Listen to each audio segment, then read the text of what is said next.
Let's go, champ.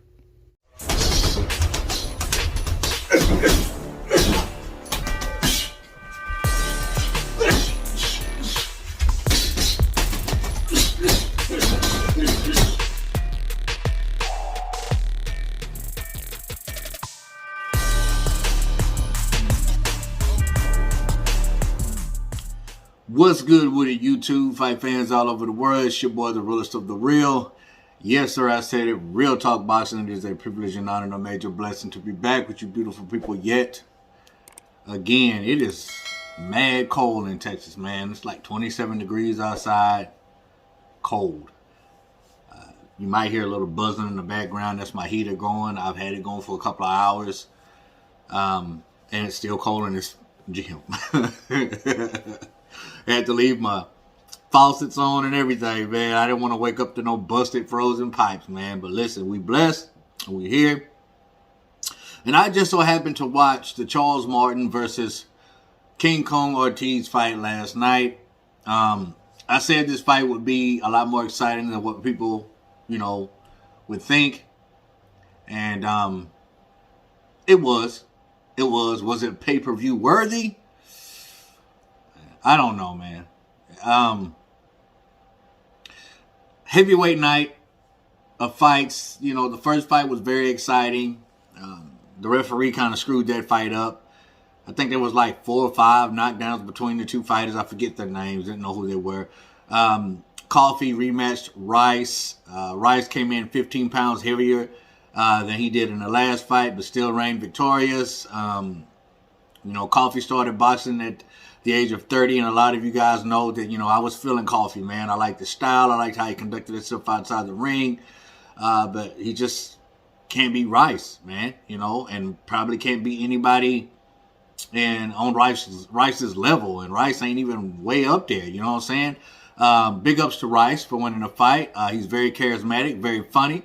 And he said he's quitting his job. He's quitting his job.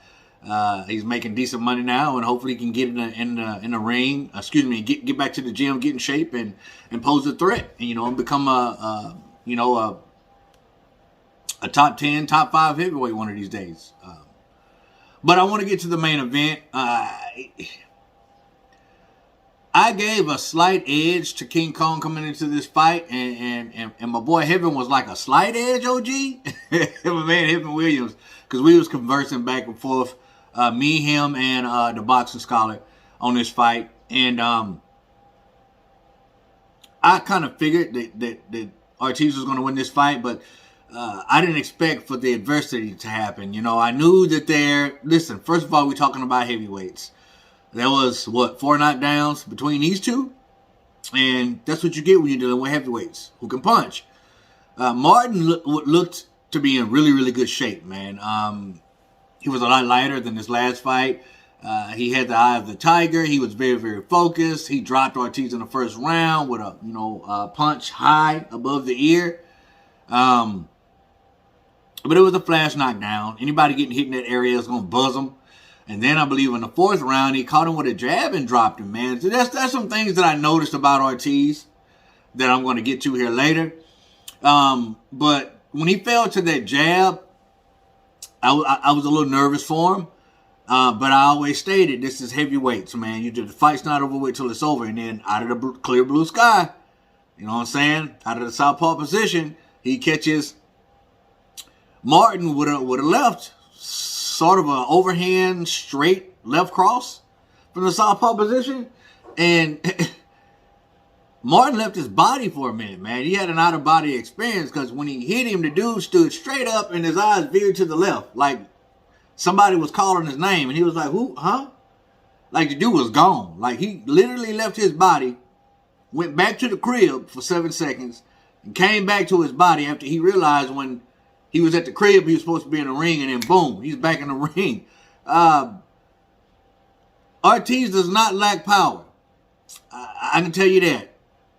Neither does he lack durability, because he came back after 2 knockdowns, being behind on the scorecards.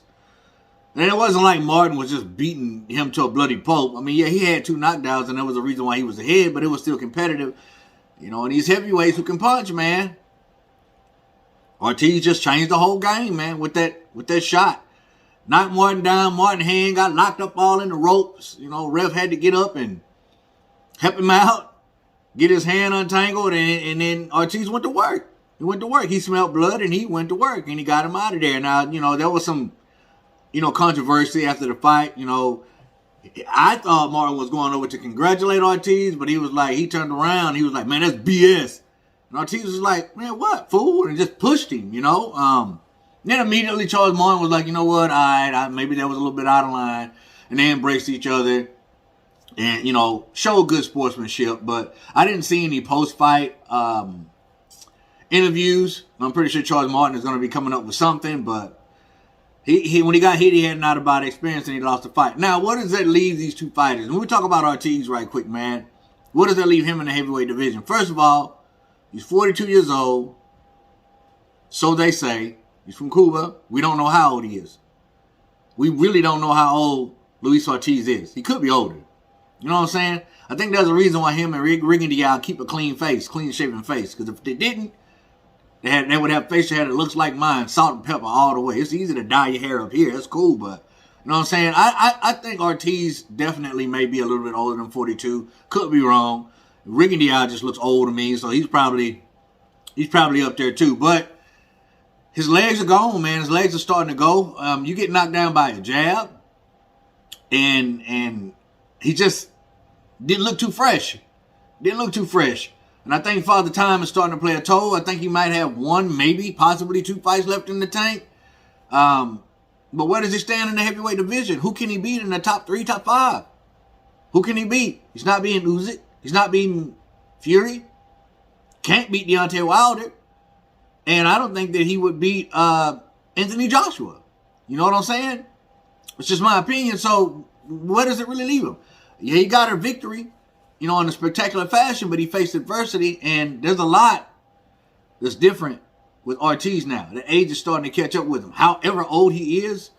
But I commend the OG for getting there and representing the OGs in his 40s, man, and doing this, man. In his 40s.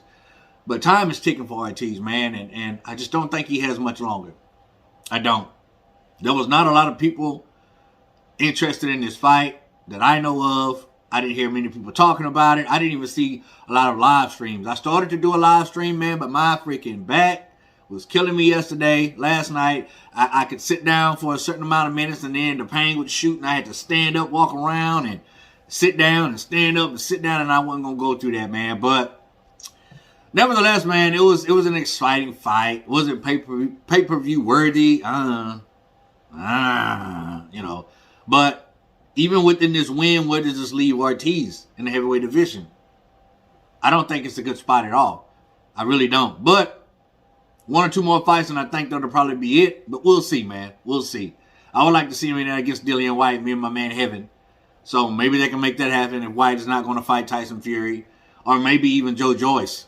I think that would be a good fight for Ortiz. But we'll see, man. Comment down below. Let me know what you think about this. Did you watch it? Were you interested? Did you care at all? As always, respect all.